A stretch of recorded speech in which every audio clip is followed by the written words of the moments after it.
Making another run again, I could say.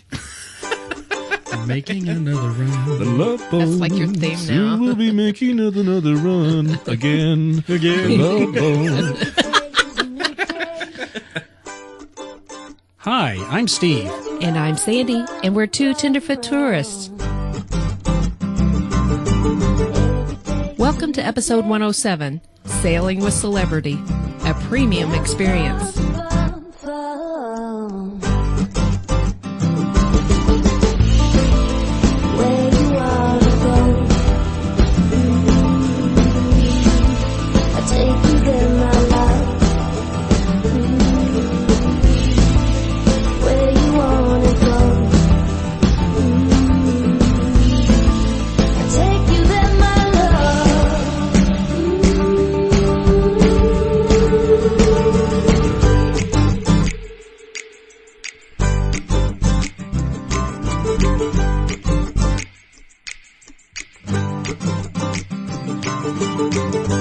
Well, it feels great to be behind the microphone again, doesn't it, Sandy? Yeah, I missed it terribly, and I feel terribly awkward. I said that too.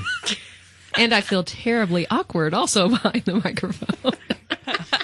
Wow. Up the dosage. Obviously, there's an issue here. There you go. So too much whiskey.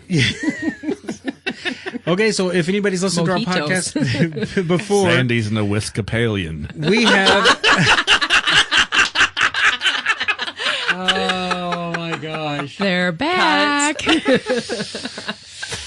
I'm having a hard time sitting in my seat right now. Okay, so what were we talking about? Oh yeah, that's right. Once again, we have our favorite two cruising couples here, or couple. Cruising couple. You can't talk either. Let's try that again. Okay, we have our favorite cruising couple in our studio. We've had them on before. Will you introduce yourself to everyone, Justin and Wendy? Well, Steve. I'm Justin. And I'm Wendy. All this time I've been calling you by the wrong names. I always thought it was Ken and Barbie. Oh my gosh. Oh my goodness. I'm Chip. And I'm Dale. Okay, so once again we have you in the... Now, why do we have you in studio? Are you recording now? Mm-hmm. Oh. Yeah, take all that out. Yeah. Yes, I'm recording. You have us in studio again because we have, oddly enough, taken another cruise. Shocking. And we took a cruise on Celebrity Cruise Lines for the first time, and specifically on the ship that's called the Celebrity Equinox. And it's a ship that is part of a fleet that is considered a premium line. I was going to ask you if it did the 12 parsecs. Yes, it can. Okay. It's very right. fast. Just checking. It's part of a premium line owned by Royal Caribbean. Royal Caribbean owns 3 different cruise lines with 3 different price points and experience. They have kind of their base level, the Royal Caribbean ships, which are mini. Then they have a premium, which is like the second tier, and it's called the Celebrity. And then above that, they have Azamara, which we will never go on because it's very expensive. Well, I was going to say that, okay, so prior to us coming on and recording this podcast, we actually talked about some things that are the differences that are between what the Royal Caribbean line is, its Celebrity Cruise Line is, and which is the premium. But there are some differences in what they offer for a potential customer, essentially, right? I mean, there is some various differences between the 3. Yeah. We went on an 11-night cruise, which is the longest we've ever gone on one cruise. And I don't know about Wendy, and Wendy can speak for herself, but for me, I came on with a certain expectation based on the conversations I've had with people about this particular cruise line, or where I've read in various Facebook groups and social media. And my expectations were obviously higher than they would be on Royal Caribbean. And interestingly enough, some things definitely met my expectations, maybe even exceeded them, but some things did not meet my expectations. And this is exactly what the episode is all about. To let people know these things, so that they can make a proper judgment based upon your opinions. Yeah. And so I will kind of give you a few things that I see that are maybe the differences in that why it's more of a premium line. Then I'll let Wendy add what she wants to add. But the things that I saw that made this cruise line and this cruise experience maybe be considered a more premium experience had to do with specific things. One of them being the quality of the food on the cruise ship, I'd say was markedly better than on Royal Caribbean. You especially would see that within the buffet area. Food. Royal Caribbean, day to day, for breakfast and lunch, the evening's a little bit more diverse, but they pretty much have the same things every single day. And we're still talking about the food in the buffet. In the correct? buffet area, yes. yeah. On Royal Caribbean, the buffet area is called the Windjammer. In Celebrity, it's called the Ocean View Cafe. And they had a humongous variety of different types of ethnic foods, from an Asian area to a German area sometimes, to an English breakfast. I want to go. Yes. It was varied every single day. We mainly ate there for lunch when we did eat there. And breakfast. And they had a wide variety, and I think that the food quality was quite a bit better than Royal Caribbean's buffet area. We would even say that the buffet in Celebrity, that the food quality was better than the main dining room in Royal Caribbean cruises. Wow. I really want to go there because you know how it is with us. We don't ever just take a vacation. We take foodcations. We do. Yes. We do. We're all about the food. Well, and they had like an omelet station for breakfast where they would customize omelets to order. They did. Sounds like what you would want. Belgian waffle stations. They That's had mine. panini stations. They had a build your own pasta station where they cooked the pasta as you ordered it. They actually put it in the water to boil the pasta while they sauteed all of your vegetables and toppings, and then you got to pick the sauces that you wanted. So it was very good, very fresh. Yes, the variety was incredible. I don't know how many times they had paella just mounded over, and it was very good with all the mussels, and all the grains of rice were individual, very well cooked. The presentation was a whole heck of a lot better, and the food was better. Are we still markedly talking better. about? Are we Just the buffet. Just the buffet. Just the buffet area. So, is there a lot of premium restaurants that are on the Equinox? Because that's the. I don't know if we mentioned that the one that we went on. You went on is the Equinox. Yes, Celebrity Equinox. There was quite a few. There was Sushi on 5. Obviously, it's in the name that it was sushi. There is a restaurant called Murano, which is a French-American cuisine. There is a restaurant called Tuscan Grill that was markedly Italian. There is also a very unique experience, and it's only found at about 3 places in the world. They had a eating event called La Petite Chef, which uses skull mapping technology where they animate the entire table. Oh, okay. So Yeah, we saw a video on that. yeah, I was going to say anyone who's listening now, if you go to YouTube, you can actually watch people who had videoed these things. How would you put in a search for that exactly so people can look at what you're talking about? I would just put like La Petite Chef or cuisine, animated table, Could they put celebrity. in celebrity dining animation? Yeah, that type of probably. thing? They'd probably find it. We that also way. took videos. If you would like us to share those with you, you can post those that would directly be in the link great. on your Oh yeah, site. That would be great. yeah. But that was an interesting experience because you come in, narration begins, the room is darkened, your table is illuminated, your plate is illuminated by a light ring, it's almost kind of like Tron From above, right? Yes. And then the narration starts, and this small chef comes out onto your table and starts preparing each course. And that depends on what the course is. For instance, the first course was kind of like a bouillabaisse.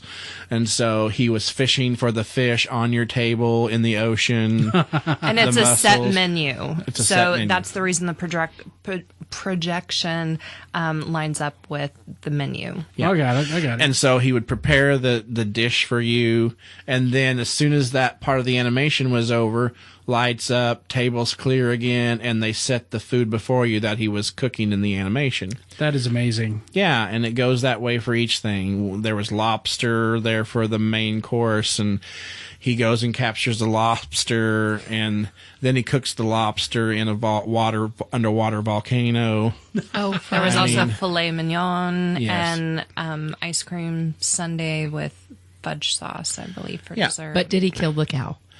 I'm sure he did. I'm sure he did. Did he kill But the I mean, cow? it's fun because like when he's fishing, he'll jump off of your plate and get on a Sea-Doo and drive the jet ski around your table, looking for the ingredients for the items. It's an interesting experience, and our table server one night told us about this dining experience, and they only have it a few places in the United States, one of them being on their cruise ships, but they do have a land-based one. I think he said New York City, and also in, was it France? or maybe it was France too, but it was a $200 a plate experience on land. Which So- the food was very good. The portions were smaller than any other place that we had ate on board. We did get a discount. It normally goes for $55 a person, and we just asked for a discount and was able to get for $35 a person. So $60 or So just $70. see what $70 for happens, the right? two of us, but we both agreed that it was probably a once in a lifetime experience. Sure. We don't need to see it again unless we happen to go with friends and they wanted to experience it. And Wendy brought amazing. up a good cruising tip for any cruise. It does not hurt to go to any kind of specialty dining on a cruise ship and ask for a discount.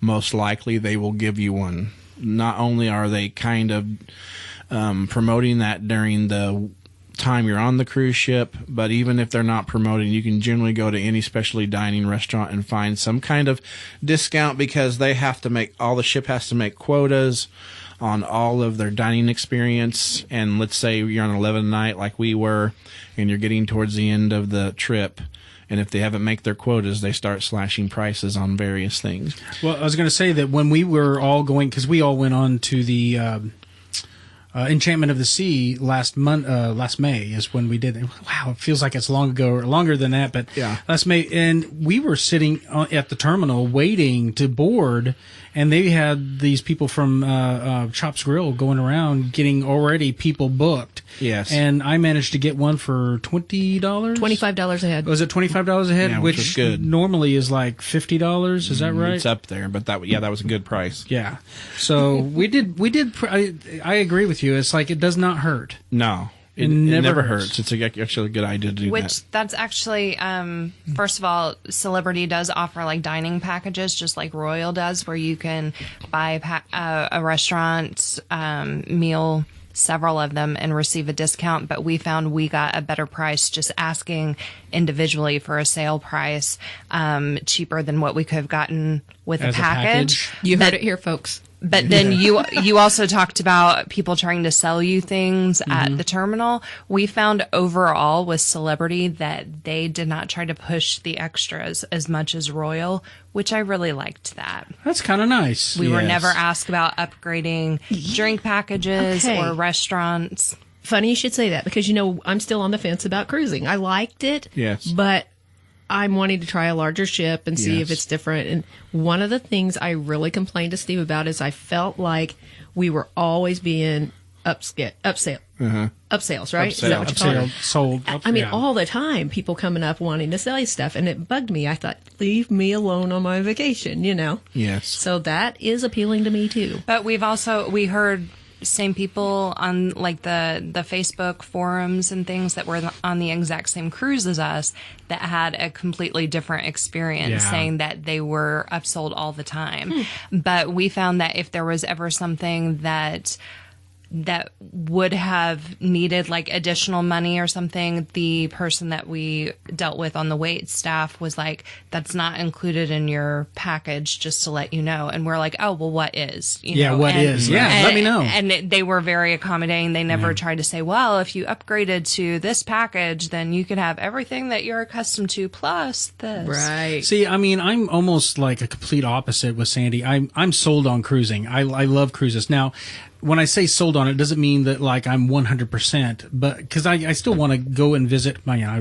do a podcast about traveling. I can't focus just on cruising. I like to do other things other than, but I really am sold on cruising. I think it's a great economical way to actually have a really great vacation and be pampered. And I really don't mind the upselling because I can just simply say no, and I don't feel pressured by anybody there when we were on there to actually go with that upsell. In fact, sometimes I like to know what is available to me because you know what? I might be interested in like buying like the sushi classes. I'm so glad that lady came up to our table when we were at Tuscan Grill and asked us if we'd be interested in doing sushi classes. That was a lot of fun. And we had a great time. And we recently even tried to do it here at home, and it's not the same. It's just not the same. It tasted good, but it looked really atrocious. Yeah, but anyway, so Celebrity. So we're looking at premium cruising. Yes. And you not only have like really good food in your opinion, it's just really outrageous, and also on top of that, some of the dining experience with the animation they do on the plates and stuff is just like otherworldly. My question is like what kind of people normally ride on that cruise? I mean, do you see families? Or I could answer that. Celebrity in general is an older crowd. Because of various reasons, I think, because it's probably a little bit more expensive. Also because lots of times it has longer cruises, like we were on their 11 night. So we were probably some of the youngest people on the ship. I'm in my 40s and my wife's in her late 30s. It was interesting though, and I know I probably get hate mail for this, but the one thing that when we're talking about passengers, the one thing that did bother me, and I have to say there was a lot of older people on this cruise, that there was a lot more people rude to the staff on this ship. And that's a shame. That is a shame. It bothered me. I saw many passengers treating staff inhumane and very unkind. And that's not necessarily to say that's straight across the board every single cruise, but on your certain experience when it came to that particular cruise. It was a lot more than Royal Caribbean as far as rude passengers. I'm sure. Well, and also something else that we observed too, on Royal Caribbean, you're going to have some people that are partying, having a good time, but we very rarely encountered drunk people on Royal Caribbean. We encountered far more drunk people on Celebrity. Really? It was an older crowd, and we saw more people, rolling down the beaches because they've had too much. That was surprising. It really was. But it is a different demographic. It's an older demographic. And going back to the differences on the specialty dining and in that area. Now, when it came to their specialty dining, it was very, very good. It was on par with Royal Caribbean. So the difference between specialty dining on Royal Caribbean and Celebrity, in my opinion, is not a huge difference. The difference came in the buffet areas, in the variety, and the variety in the main dining room. But with that, there was one particular experience we had that was the best dining experience I ever had on any ships and any specialty dining restaurant. And that was Murano's. Murano's. What kind of restaurant is that? That's the French-American restaurant. Lots of butter, lots of cream. It was the best Can't go wrong with food I ever had. The best service I ever had. And I will say that is the difference on a premium ship. I do believe the service is a notch above. We had a gentleman, and he was from the Punjab province of India. Ooh. His name was Angelo. That's what I love about these cruise ships. Yes, it gets such a diverse crowd. It is. It's a cornucopia. It's a United Nations. And this man this man had a very elegant presence. He was a great host, to the point where there's a story here, I think, when I'm talking to him. His speaking voice was incredible. This is a very interesting little experience I had with him. I asked Angelo, I said, have you always been on a cruise ship? If you haven't been, what have you done in your life? He starts telling me a little bit about his life. He'd been on a cruise on Celebrity for 15 years, but get this, before he worked on Celebrity as a server, he was a broadcaster in India.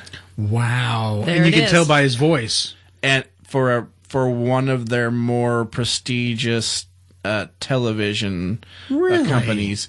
But he told me he makes more money on a celebrity ship than he did as a broadcaster in India. I would have never thought that. I would have never thought that either, but he said that's the exact truth. I always hear it's just the opposite whenever it comes to people working on the cruise ship. You make pennies or peanuts, if you will, whichever one you want to pick. For most of them, they support entire families. But Wow. what Yeah, I've shocked never heard that it was a little amount.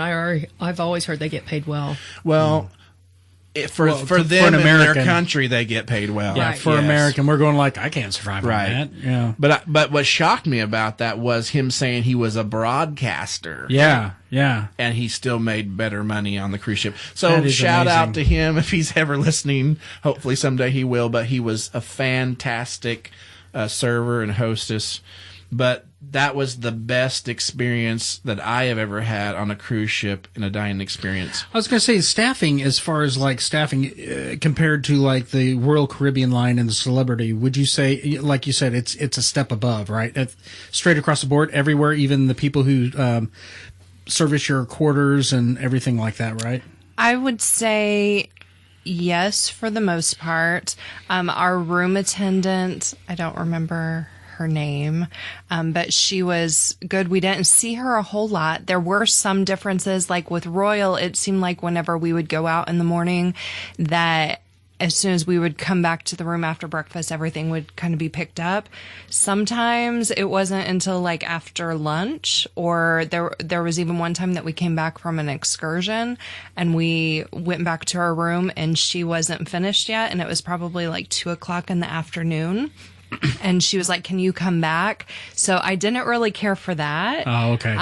But on the other hand, like, the bed wasn't super comfortable in the room and Justin was fine with it, but my back really hurt after the first night. Sounds like me on Enchantment. I know. And so the room attendant asked if everything was okay and if we had slept well. And I told her, well, the bed was kind of hard. Do you have any of like the mattress toppers? And she was like, well, it has a mattress topper on there already. I was like, well, I was just asking because I was really uncomfortable last night. Well, I found when we came back to our room that evening, she had found like an eggshell mattress. Oh. And since Justin didn't want it, she even doubled it over so that I had twice the padding on my side. And then the next morning, she made an effort to say, was that better? I was like, well, it was better, but I was still uncomfortable. So when I came back for turn down that following night, there was another one that she had doubled over. She did everything that she could to try to make me as comfortable See, and that's as Princess in the possible. Pea. Yeah, the thing is that's the kind of thing that I look for in an attendant. Because I mean, the attendant we had, which I wish I could remember his name right off the top of my head, I can't remember, but he was amazing. I mean, Yes. he was it Alistair? Alistair. You are correct. Wow. They I'm usually good. are very good at what they do. And I asked him because I was having the same problem you were having, but he said that they had nothing on board. Everything was already taken up. Everybody already called dibs on whatever they could. They didn't have any what you had, but he did. He goes, well, and he ended up putting a whole bunch of blankets, Yeah, the comforters. comforters, Like 3 or 4 underneath it. comforters. Yeah. So I go, okay, well, you know what? I appreciate the effort. I can tell that he's trying to make me as comfortable as possible. For me, it was like a drug because there was that slight rocking. That's what I was out. That's what I like. I Yeah. sleep the best on a cruise ship of anywhere. But like different things like that, like I always take Post-it notes. So if there was something that I wanted to know or different things, I would leave her a note and she would always like write back and make sure that I had gotten it. We had asked for ice in our room, so there was always ice. The last evening we ended up having some friends that we met on the ship over. And so she was like, I ordered some cheese plates for you guys. And she made sure that we had glasses See, that's and ice awesome. and everything. So there were some things that she was like really, really great at that it made the other things tolerable, you know. And I think that with any of them, they're all very, very busy. So I thought she did a great job. She was totally typical of most people on a cruise ship. Your cabin attendants, they usually do a very good job. It's kind of like one of those things. If you're at a restaurant, the food could just be horrible, but if the server keeps up on you and shows attention to you and keeps up on your drink and everything, and tries out and go out of their way to make you have a good experience at the restaurant, they'll always get a tip from me. Yeah, they'll always it makes a difference, and I would say that about, if I'm comparing and contrasting the things that make Celebrity premium and not like luxury, is that it's small things like that. Like at night when they do turn down, they put chocolates on your pillow. Or when you embark on the ship, they hand you a glass of champagne. Oh, wow. They do small things like that that really add up. One thing that we were both totally amazed by, we had a drink package. And our drink package would allow you to get any drink complimentary that was $9 or below. We got many drinks above $9, and we were never charged the difference. Oh, ever. Wow. Now, why go ahead. That's not what they're not supposed to do that. We never asked for it. We never said, hey, why don't you just, they did that on their own. They never charged us for the overages on whatever we got. But one of the things that I think could have happened on that, from what I've read before, is that a lot of times those drinks that are over $9 are made with premium alcohols, and so a lot of times they'll look and see what they can substitute that's included in your package.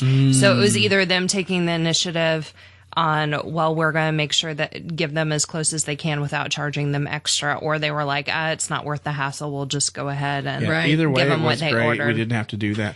I will say, again, back to the food, talking about compare and contrast, the best ambiance and the best view we've ever had was at their restaurant called Tuscan Grill. It was amazing. Which is a fantastic Italian restaurant where all the pasta is made fresh daily. Every single type of pasta is made there on the premises. Wendy touched upon that. Where she talked about they'll make the pasta right there in front of you, and they'll even boil it and do all that. And that was at the buffet. Yeah, that was at the buffet. That was at the buffet. I'm talking about at the specialty restaurant. But we were sitting on the back of the ship, entire glass windows, floor to ceiling, wall to wall, and on our table, and we're watching the ship sail with its trails from the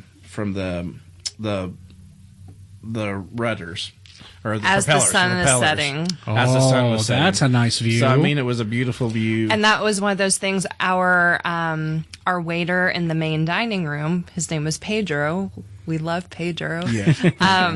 That he was like, I just like saying Pedro. Oh no, we have some really good stories about Pedro. Yeah, sometime I might tell him. But he said, if you want to eat at any of the specialty restaurants, let me know, and I will arrange it like the best price for you.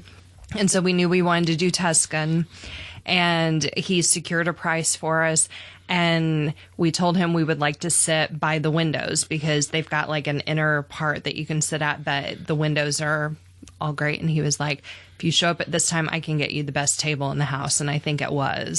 It was the best table we could have. So what made it the best table? Right center glass wall, looking out onto the ocean. Right by the wake. Right by the wake. Yes. It was wonderful. That was our favorite part of the ship on the Enchantment. It was watching the wake go away, and it's some of the best photos I got. Some of the best. There. It's best sunset photos. That's too. where we got the pictures of the chefs from the kitchen. Oh yeah, just hanging out back there, and it looked like a commercial. I mean, it was amazing, the beauty of the. Yeah.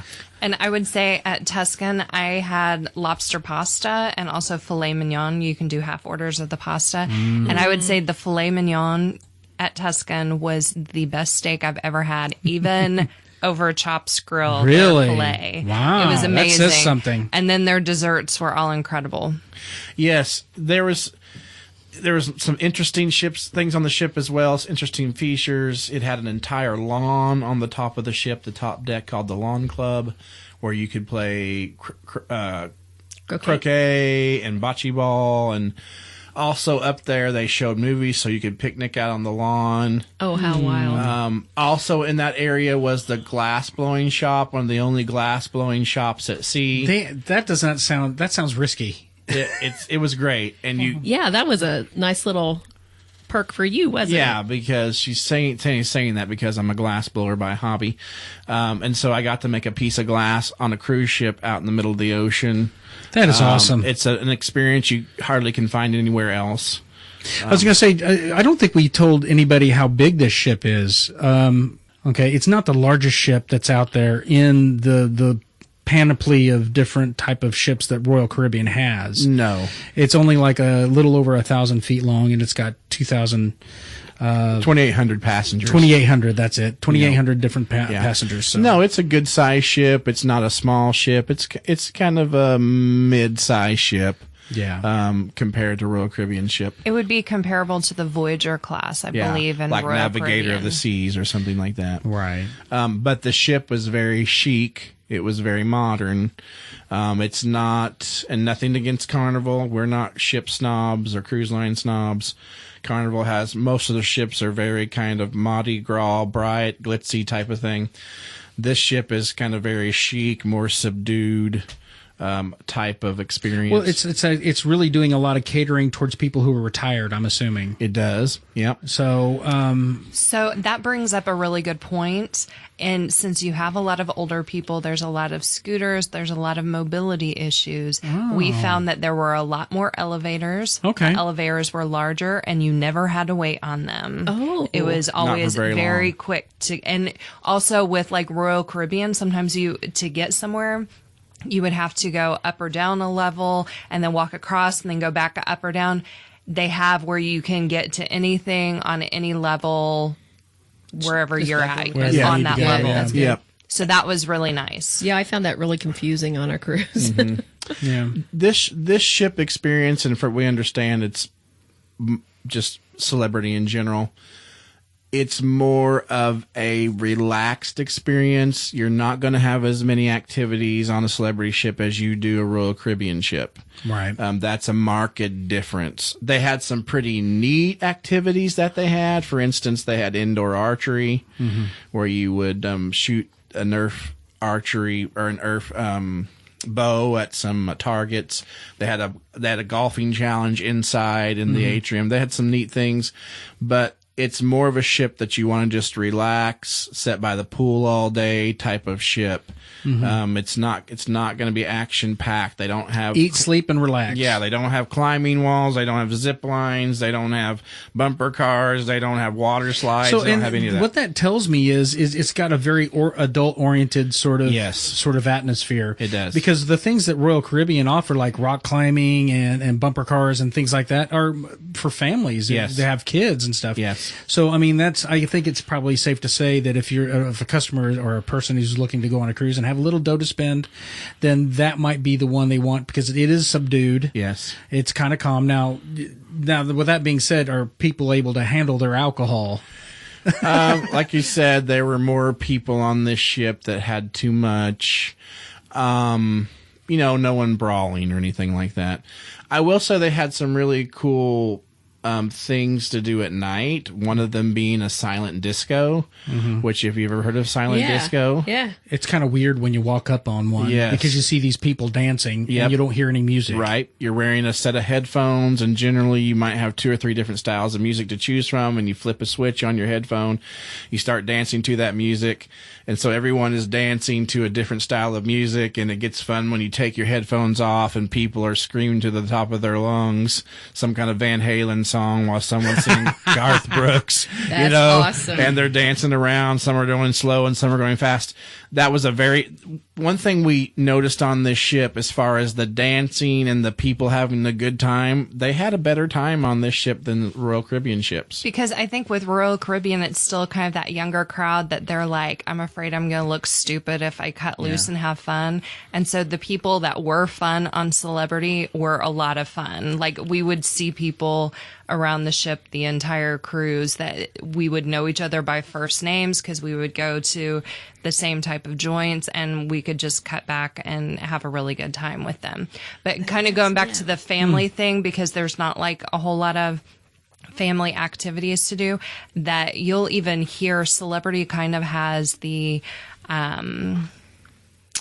gives off an impression that not the cruise line itself, but the people that cruise on Celebrity aren't big fans of families going on vacations and kids. So like the entire cruise, we saw maybe like a handful of children, and they were all well behaved, and like we would have no issue cruising with them. But a lot of people are like, kids, they shouldn't be in these places. And, you know, they do say that there are a lot of people on Celebrity ships who do not want kids whatsoever on there. Which we have no problem with kids if you make your kids behave. We always took our kid with us. Yeah. And, you know, it's a vacation. You should have fun. You should be together as a family. But some people just kind of take it to the extreme and are haters. Yeah, I was going to say, if you go on a cruise, or if you go, let's just say, if you go on a plane, just expect some kid to be throwing an absolute fit. Yes. And just accept it for what it is. I mean, it is what it is. You can't make it, you can't go over and it's like, I'm going to spank your child, okay? If that's okay. You can, but you'll get in trouble. Yeah, exactly. You can't really do that. So, make a long story short,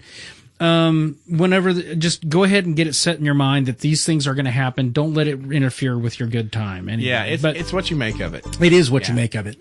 Yeah. You know what? I think we can finish this podcast, this episode, and we can come back for a second one. And then when you guys come back, what we'll do is we'll talk about like your the ship itself as far as activities go, and also the ports. Sure. If that's okay with you. It's okay with me, Steve. Yeah, I think we definitely want to get into their ports. Yeah. And we'll just say they had a muddy experience. A muddy experience. It was a little dirty. A little dirty. We had a volcanic experience. That is true. Sandy, I really enjoyed this episode. Was it another great episode? It was another great episode, although our guests really help. That's true. It always makes it better with them here. Okay, guys. Well, thank you so much for coming on. And you know what? We'll have you on the next episode, and we'll talk about what we talked about before. I mean, we'll talk. Will we? I think we'll expound upon that. Yes, we'll talk about the ship itself and its excursions, and you have something really cool to tell us about disembarkation and embarkation. Yeah. Yes, we don't want to forget that. Thank you for listening to episode number 107, Sailing with Celebrity, a premium experience.